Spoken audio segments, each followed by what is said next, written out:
Hi friends, welcome back. In today's video, I am going to summarize the poem Fidelity composed by William Wordsworth.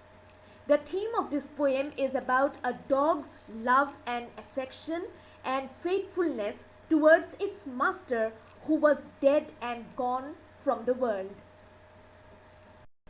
A shepherd heard the sound of a dog barking at a distance.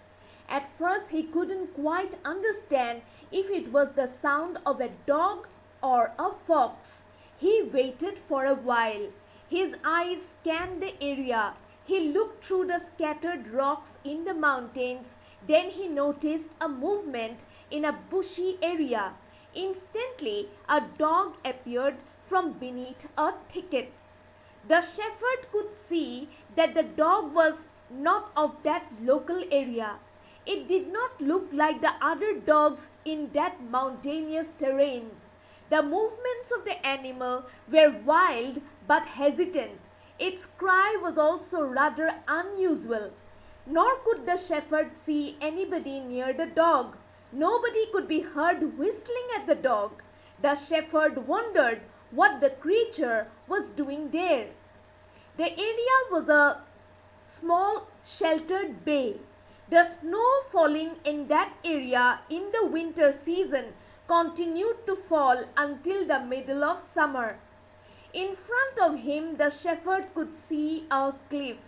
He also saw a tarn or a lake somewhere below him, but definitely much high up in the mountains in the bosom of the Helvellyn plateau. This was a remote area in the mountains. There was no human beings nearby. No farm or private dwelling could also be seen here. Sometimes a fish jumped out of the waters in the tarn. The sight was lovely. The croaks of ravens hovering around could be heard. Even the crags made some sound to contribute to the natural music in that area. The shepherd could see a rainbow. He could also see clouds and mist. Occasionally, he could also see the soft rays of the sun. But the mountain was so tall that nothing could cross over its walls.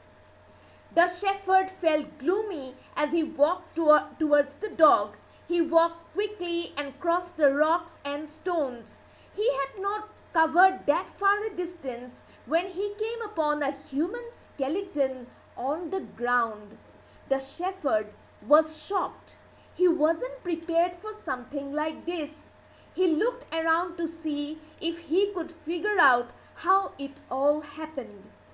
He could now understand that the owner of this dog had fallen from the dangerous rocks all around him.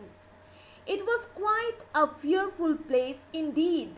All of a sudden, the whole story became clear to the shepherd. He remembered the name of the man who had travelled along these terrains in the past and had vanished. The shepherd knew the man. He also knew why he had visited that area. The poet says that there was a special reason why he was narrating this sad story to his readers now. He wanted to pay his respect to the loyal dog which had not moved from that place for the preceding 3 months, ever since the time when its master had fallen and died. The dog had faced savage weather conditions.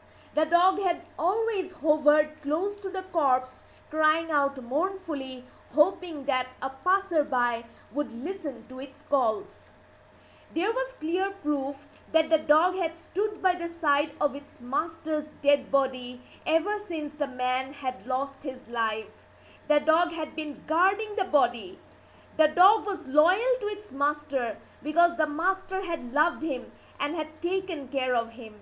The dog had also loved its master. The feelings that this animal had for its dead owner is testimony of the sublime nature of affection that an animal could feel for its master. The idea behind this poem is related to the sudden death of a promising artist who had visited the Lake District area of England. The name of the artist was Charles Gough. He was 21 when he died after falling from a mountain. His dog Foxy stayed with the corpse of its master for many months until the body was found by a local shepherd. The poet Wordsworth reflects upon this story in this poem. Well, that's all for today. See you again very soon. Bye.